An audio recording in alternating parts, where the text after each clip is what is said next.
O trampo do Spook foi muito exposto recentemente, né? Calma Até aí. com essa palavra Agora que eu sei que fala, me metaforou. Deixa eu beber aqui. bebe essa água aí. Foi exposto recentemente com essa palavra que estamos usando aqui. E você foi um cara até que apoiou muito ele ali. Ele falou muito do teu trampo. Até durante o programa, durante ao vivo. A gente fez um ao vivo aqui com ele e com o Clone. Foi com o Clone. Ele com o Clone. Eles gravaram juntos já? Gravamos juntos. A gente fez um ao vivo aqui de 3 horas e pouco. Teve tabuleiro old e tudo. E no fim do programa a gente falou muito do teu trampo. Da hora, cara. E assim, tipo, olhando o trampo do Spook, como que você vê, assim? Entendi. Cara, é aquilo que eu falei, né? Eu não fiz análise do Spook nenhuma porque, assim, se a gente tentar entrar numa seara de personalidade, será que o cara tem algum problema? Falando do Spook, né? Que foi levantado muito essa questão assim, o cara tem um problema de caráter, ele é um charlatão. Ou não, ele tem um problema mental, ele tem alguma condição. Teve gente que levantou essa ideia. Então, falar de comportamento analisando a linguagem corporal, eu desconheço qualquer artigo científico que respalde isso. A análise de linguagem corporal ela é objetiva, ela é sobre algo material. Exemplo, quando eu vou fazer um laudo, a criança está dizendo que o pai abusou dela. Ali é material, eu tenho algo sólido. Ou ocorreu um abuso, ou não ocorreu um abuso. É super sólido. A criança falou, meu pai me abusou. Ou ocorreu de fato um abuso, ou não ocorreu, é alienação parental, enfim. Quando a pessoa fala, eu estou vendo tal coisa, eu acredito em tal coisa, é muito vago para eu ir lá e fazer uma análise da personalidade do cara e falar assim, olha, ele tem uma personalidade duvidosa, não dá para eu chegar nisso com a linguagem corporal. Aí eu falei, eu vou fazer um vídeo falando para todo mundo assim, olha pessoal, então, não dá para analisar a personalidade do Spook, que graça ia ter esse vídeo. Exato. Por isso que eu não fiz. Eu tenho as minhas questões... O pessoal quer fogo no parquinho, essa que é a real. Sempre. Eu tenho as minhas questões religiosas, né? Eu sigo uma questão assim... Eu não sou tão religioso, né? Sou mais reservado, tenho crença em algumas coisas, mas é até um perigo, né, cara? Você fazer uma avaliação tendo, né, uma imagem religiosa, você enviesar a sua análise, né? Por exemplo, você vai lá e fala assim, eu tenho a religião tal que é uma religião antagônica as que são praticadas e expostas pelo Spook ou a religião que ele pratica. Olha o perigo que tem eu enviesar toda a minha análise para reforçar um pensamento religioso, Que entendeu? você já não acredita no caso, né? Já começa por aí. Então, e ele assim, que olha muito pro budismo e fala, você tá falando do budismo. Então abre muito, né, um leque aí de debate, né? E aí não dá pra você pegar o vídeo do cara ali, sabe, um vídeo dele fazendo uma limpeza, né, de casa e falar assim, aqui o cara tá mentindo porque ele fez isso. Né? Se fosse ser feita uma análise nesse sentido, uma investigação, o mais correto seria, por exemplo, colocar o Spook na minha frente e fazer um questionamento com ele, uma entrevista forense. Isso seria muito mais assertivo. E aí seriam perguntas niveladas no sentido de você acredita no que você está falando? Etc e tal. Agora, pegar o vídeo do cara ali, tal, fazendo as coisas dele, é muito difícil, falando com base no que eu estudo, ter ali um aprofundamento da personalidade do cara com base em vídeo dele fazendo o trabalho dele, entendeu? Mesma coisa que você pegar alguém que trabalha com carga e descarga em caminhões e tal, e aí você vai falar assim, pô, esses caras estão sempre estressados.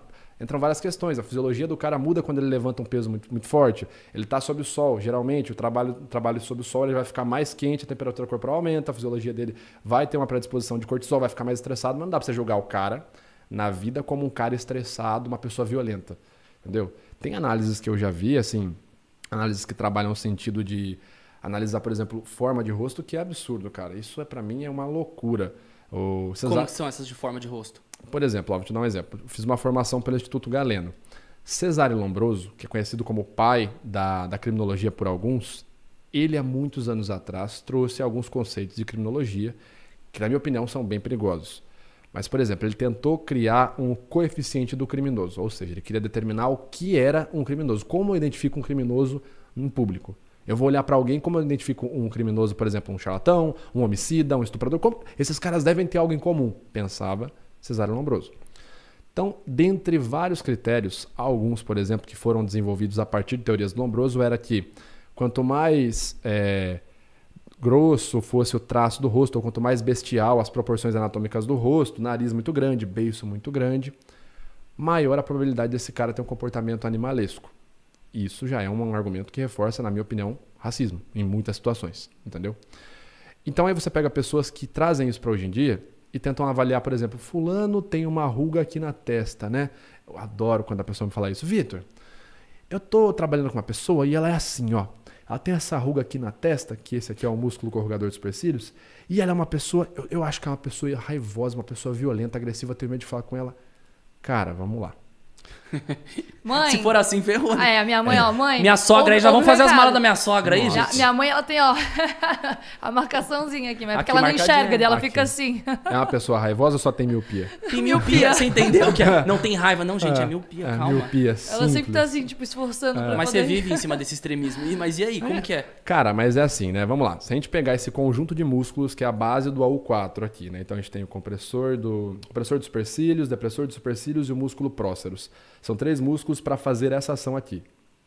3. Quem não tá vendo, eu estou franzindo o senho, fazendo aquela expressão de bravo, contraindo aqui entre as sobrancelhas, no meio da testa. Então, para fazer isso aqui, eu uso 3 músculos. Aí a pessoa fala assim, Vitor, tem uma codificação da pessoa quando tá com raiva, ela vai fazer isso aqui? Vai, pode. Uma das variações da raiva é o AU4 mesmo, de fato. A pessoa pode fazer isso aqui. Mas, quando a pessoa exibe muita força física, por exemplo, para levantar algo, ela vai também contrair aqui. Quando a pessoa exibe muito esforço cognitivo para pensar em algo, ela também vai contrair aqui. Então você começa a perceber vários cenários que não tem relação nenhuma com emoção. E a pessoa vai contrair várias vezes ao longo da vida. Você pega um cara, por exemplo, que trabalha no ambiente rural. Para proteger os olhos da entrada de luz solar, ele vai fazer isso aqui, ó. Uhum. E, consequentemente, ele vai ficar com aquele olhinho poído, certo? E a testa contraída. E ao longo da vida ele trabalhando lá não significa que ele é um cara violento. Ele só está trabalhando ali. Não dá para generalizar, né? Não dá. Então, tudo isso para falar aqui. Tem que tomar muito cuidado com o tipo de profissional que você observa, profissional sem certificação em institutos que são reconhecidos. O único instituto que emite a formação de alguém como perito facial é o Paul Ekman Group. Se essa pessoa não tem o seu nome certificado por esse instituto, cuidado. Cuidado com as linhas teóricas que você segue, profissionais que aplicam linhas teóricas que já foram invalidadas cientificamente há muito tempo. Cuidado que essa pessoa pode estar ali querendo fazer o truque do baralho com você. E você não está percebendo. E eu caí. E vendendo o curso depois. Você me abraçou no truque do baralho ali. Ô, Vitor, e deixa eu tirar uma dúvida com você. Você falou disso, né, que existem várias expressões que podem ser feitas que pega esse músculo, né? Uhum. Mas tem alguma expressão também assim que, por exemplo, sempre, toda vez que a pessoa for fazer, de fato é aquilo ou pode sempre ter uma variante? A gente tem as microexpressões faciais emocionais, né? Sempre que eu tenho uma microexpressão facial emocional, pela teoria do Paul Ekman, da universalidade das emoções, que não é do Paul Ekman, né? Ele foi o principal desenvolvedor, mas pela teoria do sistema FACS, sim, sempre que tem uma microexpressão facial, sempre tem uma emoção. Agora, o que caracteriza uma microexpressão facial emocional como uma emoção, isso é um estudo de 600 páginas apenas de anatomia humana. Vou dar um exemplo. Teve aquela polêmica da Camila Cabello com o Shawn Mendes. Não sei se vocês viram meu vídeo sobre isso na época. Não. cheguei... Qual das polêmicas? Foi uma premiação que eles cantaram juntos e acho que ele foi para dar um beijo nela. Não, e ela saiu fora. Eles terminaram a música assim, ela encostou rosto com ele. Aí ela fez um sorrisinho, segundo a galera. Sorrisinho. E se afastou. Foi bem parecido também, ó, pegando outro exemplo mais recente, com a Lady Gaga no Oscar. Com o Bradley Cooper cantando Juntos e Shallow Now. Não, cantando só Shallow.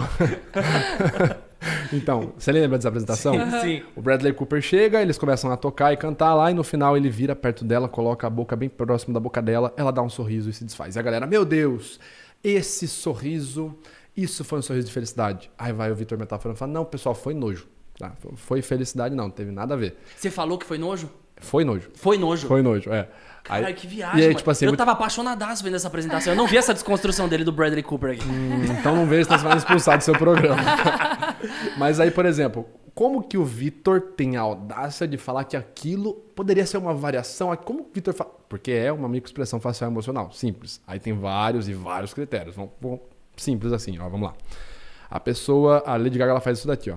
Se eu não me engano, né? Faz muito tempo o vídeo, mas eu acho que ela faz isso daqui. Ela olha pro Bradley Cooper, aí começa um sorriso de canto de boca e depois faz isso aqui.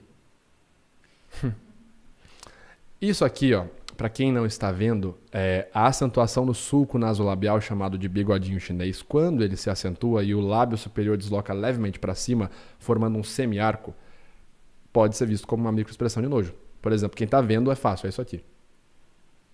Isso é uma das variantes da emoção nojo.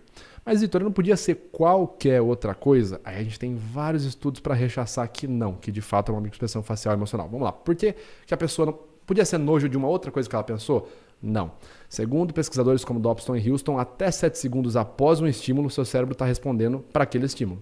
Então, se eu chego e encosto a boca perto da boca dela e ela faz nojo agora, em até 7 segundos depois de eu encostar a boca perto dela, esse nojo foi para esse estímulo. Foi para o estímulo da boca chegando perto da boca dela. Porque depois de 7 segundos a pessoa começa a fazer outras analogias, ela vai para o pensamento lúdico, vai para outro lado. Então em até 7 segundos a tendência é que a reação seja sobre aquele estímulo. Mas, Vitor, como você diz que a pessoa teve uma expressão de nojo? Simples. Quando eu tenho um tempo de contração facial, né, de ápice de contração inferior a 2 segundos, ou seja, a pessoa faz isso daqui.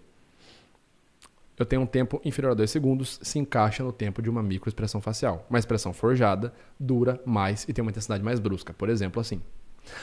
Ai, que legal! Nossa, eu tô muito feliz de estar aqui com você, cara. Obrigado mesmo. Perceba que eu tô contraindo aqui os olhos, eu tô fazendo pé de galinha, mas isso é um sorriso muito falso. Muito falso mesmo, porque durou muito tempo. Eu tô querendo forçar que eu tô feliz.